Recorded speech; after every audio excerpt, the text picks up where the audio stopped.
Assalamualaikum dear students, this is Amir Shahzad and welcome to online lecture of English at Imperial Science College. Dear students, as you know, previously we were discussing our second chapter and today we are going to discuss our third chapter, that is Dark They Were and Golden Eyed. This is our third chapter. First of all, let me introduce the writer, a brief introduction of the writer. Its writer is Ray Bradbury. Ray Bradbury, he is an American. He was an American. He was born in America and he was born in 1920 and died in 2012. And he wrote fantasy, horror, science fiction and mysterious stories. Specifically, he wrote, he wrote about fantasy, horror, science fiction and mysterious stories. Mysterious stories mean ऐसी stories जिनमें कोई यानी कि कोई राज हो, कोई secret हो, यानी ऐसी stories. और ये जो हमारी story है ये भी इसी तरह की ही एक story है, यानी कि और mysterious stories. और उसके अलावा science fiction, ये जो हमारी जो story है ये तो science fiction है, लेकिन mysterious stories ऐसी stories होती हैं जिनमें कोई यानी कि कोई secret हो, कोई राज हो, कोई चीज़ ऐसी हो जो यानी कि जाहिर ना हो audience पे. And then most of his stories have been taken for television and film. और उसके क्योंकि ज़्यादातर उसकी यानी कि स्टोरीज़ हैं उनको उनके ऊपर फिल्म बनाई गई हैं टेलीविज़न के लिए. ये टेलीविज़न के लिए जैसे वो ड्रामा सीरीज़ होती हैं इस तरह से टेलीविज़न के लिए उनको अडॉप्ट कर लिया गया था. How you got it students? And he also got awards. He got icon and Pulitzer award in 2010. This was a brief introduction of a writer कि वो हमारा राइटर जो है अमेरिकन है और इसी चीज़ के बारे में उसने यानी कि लिखा horror stories, science fiction etcetera etcetera. ठीक है. और now we move towards the story. सबसे पहले देखें इसमें स्टोरी में हमारे पास जो कैरेक्टर्स हैं, मेन जो हमारे पास कैरेक्टर्स में क्या हैं.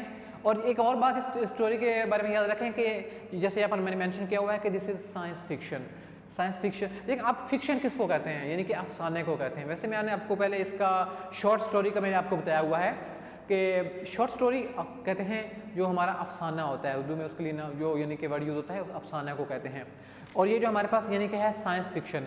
ठीक है कि साइंस फिक्शन कोई ऐसी स्टोरी होती है जिसमें किसी यानी कि ऐसी चीज़ कोई साइंटिफिक इन्वेंशन हो या कोई ऐसी डेवलपमेंट हो उसके बारे में बताया गया हो, या ऐसी कोई अनयूजुअल चीज़ जो यानी कि थोड़ी एक्स्ट्रा ऑर्डिनरी हो, आम हालात में यानी कि नॉर्मल ना यानी कि हैपन ना होने वाली हो, उस चीज़ के बारे में बताया हुआ हो.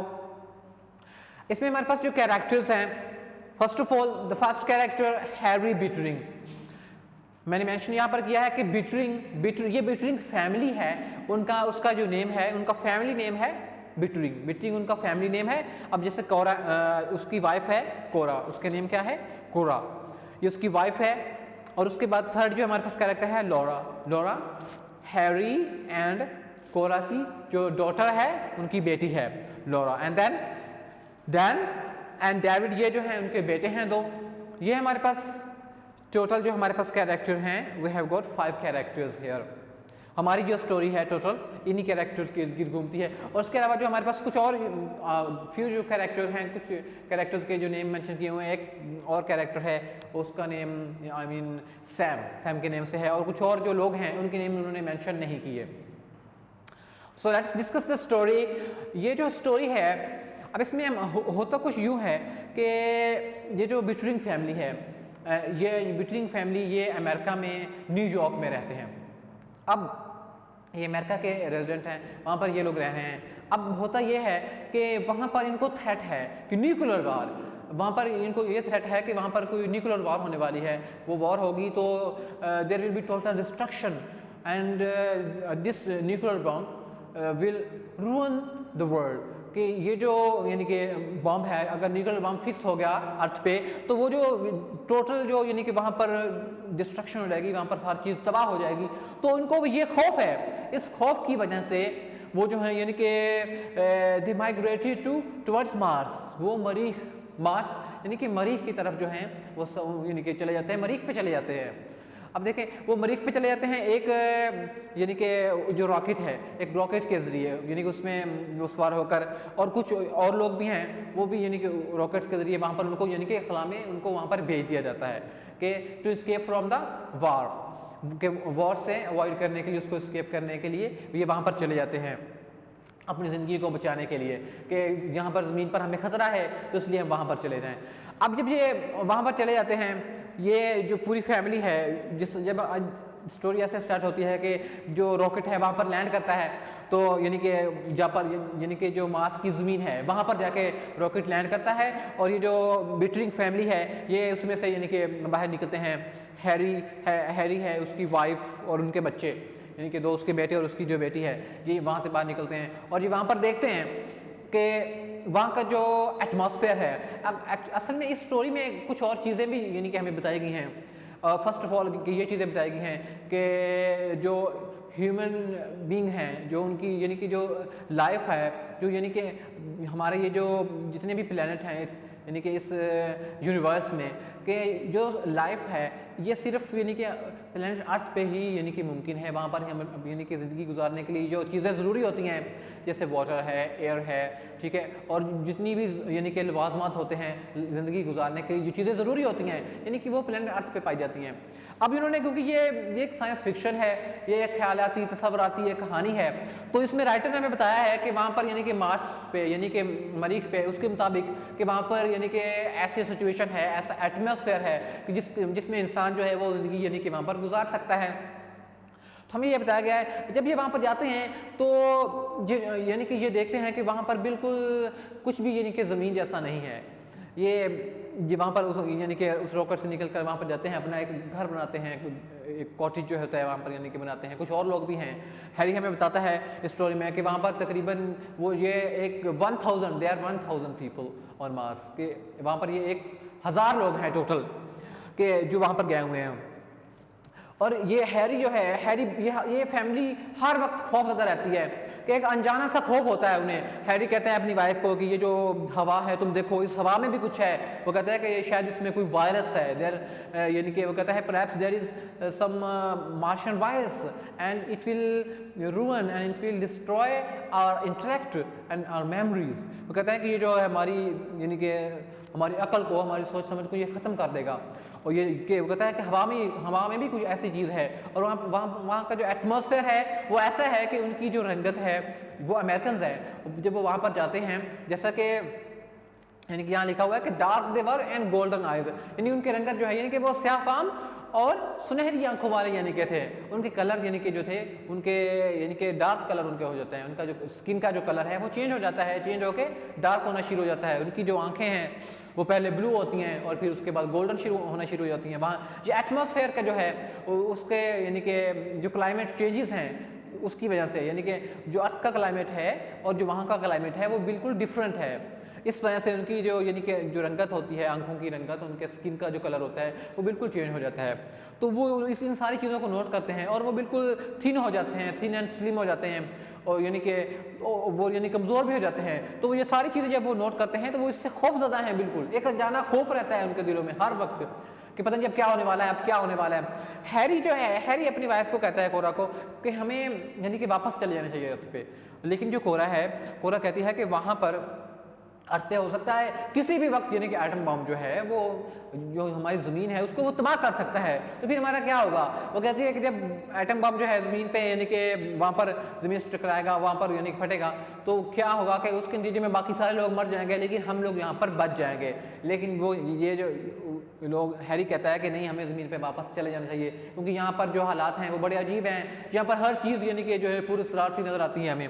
और लेकिन जो अगर हम बच्चों की बात करें तो बच्चे जो हैं वो तो उनको यानी कि इस किस्म की उनकी सोच यानी कि फ़िलहाल नहीं है क्योंकि they are too young to उसके बारे में यानी कि ऐसा सोचें कि वो इतने यानी कि अभी इतने बड़े नहीं हुए। वो जैसा भी यानी कि उन्हें एटमॉस्फेयर वहाँ पर मिला है जैसा तो वो उसमें एडजस्ट हो गए हैं। हैरी की जो बेटी है उसने यानी कि कशीदाकारी करना वहाँ पर शुरू कर दी है और जो बच्चे हैं वो भी आपस में यानी कि वो बांसुरी से और यानी कि फ्लूट से और उस तरह से वो खेलना शुरू कर देते हैं उन्होंने अपनी अब एक्टिविटीज़ वो यानी कि वहाँ पर बनाई हुई हैं। लेकिन हैरी हर वक्त परेशान रहता है। अब होता क्या है कि अपनी वाइफ से यानी कि कन्वर्सेशन करने के बाद, डिस्कशन करने के बाद फिर ये वहाँ पर चला जाता है दूसरे लोगों के पास टाउन में। ये वहाँ जाके देखता है कि दूसरे जो लोग हैं वो एक ग्रोसरी स्टोर पे बैठे हुए हैं, वहाँ पर जो स्टेयर्स हैं वहाँ पर बैठे हुए हैं और ऐसे ही यानी कि फजूल बैठे हुए हैं, वो कुछ भी नहीं कर रहे हैं। ये जाता है उन पे यानी गुस्से होता है, उन्हें बताता है कि तुम लोग यहाँ पर ऐसे बैठे हो। वो कहता है कि अब हम क्या करें, सॉरी एक चीज़ हम मिस कर रहे हैं। इससे पहले पता क्या होता है, इससे पहले ये होता है कि जो लोरा है यानी कि ये अपने घर में बैठे होते हैं, वहाँ पर घर पे होते हैं, तो ये लोरा चीखती चिल्लाती आती है, कहीं बाहर गई हुई होती है वो खेलने के लिए या वैसे। तो जब वो वापस आती है तो वो आके इनको बताती है, उनको एक खबर देती है कि एटम बम जो है वो ज़मीन से टकराया है और वहाँ पर जो तमाम जो खलाई स्टेशन हैं यानी कि वो सारे तबाह हो गए हैं और सारे जो रॉकेट्स हैं वो भी ख़त्म हो गए हैं, तबाह हो गए हैं और अब यानी कि मरीख पे कोई रॉकेट नहीं आने वाला। वो आके ये उनको सैड न्यूज़ सुनाती है। तो अब वो बेचारे बहुत परेशान होते हैं। तो ये सारी खबर, ये जो सैड न्यूज़ है, इसको सुनने के बाद मिस्टर हैरी बिटरिंग जो है वो वहाँ पर लोगों के पास जाता है, टाउन में लोगों के पास, अपनी वाइफ को कहता है कि अब हमें कुछ करना चाहिए, कि अब हम क्या करेंगे। We are stranded on Mars, कहता है कि हम मार्स पर आकर यानी कि यहाँ पर फंस गए हैं कि हम वापस नहीं जा सकते क्योंकि हमारे पास रॉकेट भी नहीं है, ना कोई रॉकेट वहाँ से आएगा। तो इस वजह से वो लोगों के पास जाता है, उन्हें कहता है कि तुम लोग यहाँ पर क्यों फजूल बैठे हुए हो, कि हम लोग कैसे वापस जाएंगे, हम लोग यहाँ पर फंस गए हैं। तो वो जो लोग हैं वो हैरी का मजाक उड़ाते हैं। वो कहते हैं कि तुम क्या करने वाले हो। हैरी उन्हें कहता है कि will build a rocket and go back to earth, कहता है कि हम एक रॉकेट बनाएंगे और ज़मीन पर वापस चले जाएंगे। तो हमारे पास एक और कैरेक्टर है सैम। वो सैम उसको कहता है, सैम की एक यानी कि मेटल वर्कशॉप है, वो से कहता है कि मेरे पास जितना भी मेटल है मैं वो तुम्हें सारा जो है यानी कि फ़रोख्त कर दूंगा और तुम उससे एक यानी कि अच्छा यानी खूबसूरत रॉकेट बना सकते हो, लेकिन इसके लिए तुम्हें अराउंड अबाउट 30 ईयर्स और इतना यानी कि आपको यानी कि वक्त लगेगा। तो वो सारे लोग उसकी इस बात पे हंसते हैं कि वो ये कहते हैं कि यानी कि तुम कैसे रॉकेट बनाओगे। हैरी कहता है कि वो यानी कि ना किसी वक्त एक यानी कि वर्कशॉप में कभी उसने यानी काम किया था, उसको थोड़ा बहुत उसके बारे में यानी कि नो हाउ है कि किस तरह से यानी कि एक रॉकेट जो है उसको बनाते हैं। तो खैर क्या होता है कि हैरी जो है वो उसकी वर्कशॉप पे, सैम की वर्कशॉप में वो रॉकेट बनाने पे काम शुरू कर देता है, वो रॉकेट बनाने लग जाता है। अच्छा खैर उससे रॉकेट तो नहीं बनता क्योंकि उनके पास इतनी सारी चीज़ें नहीं अवेलेबल नहीं होती। फिर उसकी जो वाइफ है वो उसके पास खाना लेके आती है। वो कहता है कि मैं खाना नहीं खाऊंगा, मैं जो हमारा डीप फ्रीज़र में जो हमारा खाना पड़ा है मैं वो खाऊंगा, क्योंकि वो डरता है, वो उसे हर वक्त एक खौफ उसके ज़हन में रहता है कि वो पता नहीं यहाँ पर क्या हो जाएगा। इस वजह से वो खाना भी नहीं खाता। और फिर with the passage of time Aahista Aahista जैसे जैसे वक्त गुजरता जाता है वो वहाँ पर एडजस्ट होने शुरू हो जाते हैं और फिर वो जिस जगह पर वो रह रहे थे फिर वो एक और जगह जो है वो डिस्कवर कर लेते हैं कि वहाँ पर थोड़ी, क्योंकि जिस जगह पर वो रह रहे थे वहाँ पर हवा बहुत गर्म थी, वहाँ पर गर्मी बहुत ज़्यादा थी। तो इस वजह से उस गर्मी की वजह से उनके जो घर थे उन्होंने उनके कलर जो थे वो यानी कि उनका जो घरों के जो कलर थे वो यानी कि ख़राब हो गए थे और वो खुद उनके स्किन के कलर, उनकी आइज़ के कलर चेंज हो गए थे। उस तरह से जो बोर्ड्स होते हैं रात को जो फोग पड़ती है उसने वो सारे यानी कि ख़राब कर दिए थे उसकी वजह से। तो इस किस्म का जो वहाँ पर क्लाइमेट था तो उन्होंने वहाँ से कोई और जगह जो है वो यानी कि ढूंढी और वहाँ पर वो चले गए, सारे वहाँ से उधर शिफ्ट कर गए। और फिर क्या होता है कि यानी उन्होंने वहाँ पर यानी कि उसी माहौल में उन्होंने एडजस्ट हो गए और उन्होंने वहाँ पर रहना शुरू कर दिया। और फिर क्या हुआ कि फिर काफ़ी अरसे के बाद कि वहाँ पर यानी कि एक रॉकेट जो है वहाँ पर लैंड करता है, वहाँ पर रुकता है और उसमें से कुछ आदमी बाहर निकलते हैं मार्स पर, यानी कि वो रॉकेट जो जाकर रुकता है तो यानी कि लैंड करता है। तो उसमें से कुछ आदमी बाहर निकलते हैं, वो वहाँ पर देखते हैं कि एक जो है वो पड़ा हुआ है यानी कि एक रॉकेट का एक ढांचा पड़ा हुआ है, एक फ्रेम पड़ा हुआ है जिसको जंग लगा हुआ है और उन लोगों के जो उन्होंने वहाँ पर घर वगैरह बनाए थे उनके कुछ निशानात उनको मिलते हैं। तो वो जो कैप्टन होता है वो अपने यानी कि दूसरे लोगों को जो उसके अंडर कमांड होते हैं उनको भेजता है कि जाके देखो यहाँ पर यानी कि कौन लोग हैं, कोई लोग तुम्हें मिलते हैं या नहीं मिलते। वो जाके देखते हैं कि वो कहते हैं कि यहाँ पर कोई भी नहीं है, यहाँ पर बस हमें ये चीज़ें मिली हैं, एक रॉकेट मिला है उसका ढांचा वगैरह। फिर वो कुछ आगे चले जाते हैं, वो देखते हैं कि वहाँ पर उन्हें कुछ लोग मिलते हैं, लेकिन वो जो हैं अब ये जो लोग आए हैं दोबारा यानी कि मार्स पे वो रॉकेट लेकर तो वो इनको पहचान नहीं पाते वो कहते हैं कि शायद जो हमारे लोग थे शायद वो मर गए। वो कहते हैं कि शायद यहाँ पर कोई एपिडेमिक, कोई ऐसी यानी कि डिजीज़, कोई बीमारी किसी वजह से, उसकी वजह से मर गए, या जो है उनको जो मार्स के लोग हैं उन्होंने उनको मार दिया, उनको कत्ल कर दिया। तो वो जब वो अपने ही लोगों को यानी वहाँ पर देखते हैं तो उनको पहचान नहीं पाते। और वो ये जो लोग हैं जो वहाँ पर पहले आए थे वो उनसे पूछते हैं कि तुम लोगों ने जो वो लोग जो ज़मीन से आए थे, जिन्होंने अपने घर बनाए थे, वो लोग कहाँ हैं? तो उनको कुछ भी याद नहीं होता, यानी उनकी जो मेमोरी है वो लॉस्ट हो जाती है। उनको भी याद नहीं होता कि हमने यहाँ पर पहले घर बनाए थे या अब हम यानी कि यहाँ रह रहे हैं।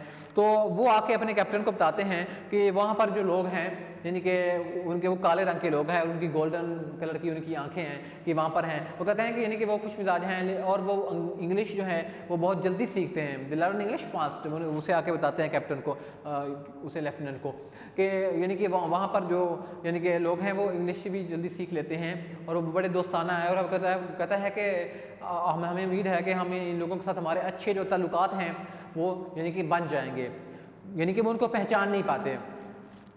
और फिर ये यानी कि ये हमारी जो टोटल है स्टोरी है, इस तरह से इसको साइंस फिक्शन इस तरह से कहा गया है। देखें कि जो राइटर है वो हमें एक पॉसिबिलिटी बताता है कि यानी कि इस तरह भी हो सकता है अगर, और यहाँ पर और भी यानी कि हमें जो चीज़ें यहाँ पर उसने राइटर ने बताई हैं, अगर हम इसको if critically analyse the story तो हमें पता चलता है कि यहाँ पर यानी कि दुनिया में यानी कि जो अब देखें वो जो राइटर है उसने उस वक्त जब जिस वक्त उसने ये स्टोरी लिखी, उसने ये फील किया, उसने ये रियलाइज़ किया। मैं बच्चों को हमेशा ये बात बताता हूँ कि जो कोई भी जो राइटर होता है वो उसकी जो राइटिंग्स होती हैं उनको पढ़कर हम उससे आइडिया लगा सकते हैं कि यानी कि वो किस दौर में रह रहा था, उसके क्या ख्यालात थे, या उस वक्त यानी कि किस किस्म के हालात थे। इस वजह से हम कहते हैं कि जो लिटरेचर है इसको इस तरह से कहा जाता है, इसको इस तरह से डिफाइन किया जाता है कि literature is a reflection of life, कि ये जो ज़िंदगी जो है उसकी अक्कासी करता है। किस तरह से अगर हम एक किसी भी स्पेसिफिक राइटर के बारे में पढ़ते हैं, उसके बारे में हम पढ़ेंगे तो हमें पता चलेगा what was the political, what was the social condition prevailing at the specific time, कि उस ज़माने में किस किस्म के हालात थे, what was the political system, what kind of government was there, and यानी किस किस्म के वहाँ पर हालात थे, लोग किस किस्म के थे, उनके रस्म व रिवाज किस किस्म के थे, हमें ये सारी चीज़ें पता चलती हैं। तो इससे ये जो राइटर है, अब ये देखिए ये एक राइटर की ये एक उसकी एक सोच, उसका ख्याल यानी कि उसका तख़य्युल, ये उसके यानी कि था कि अगर जो एटम बम है वो ज़मीन से टकराए तो जो लोग हैं वो यानी कि कहाँ जाएंगे, उसने अब ये सोचा।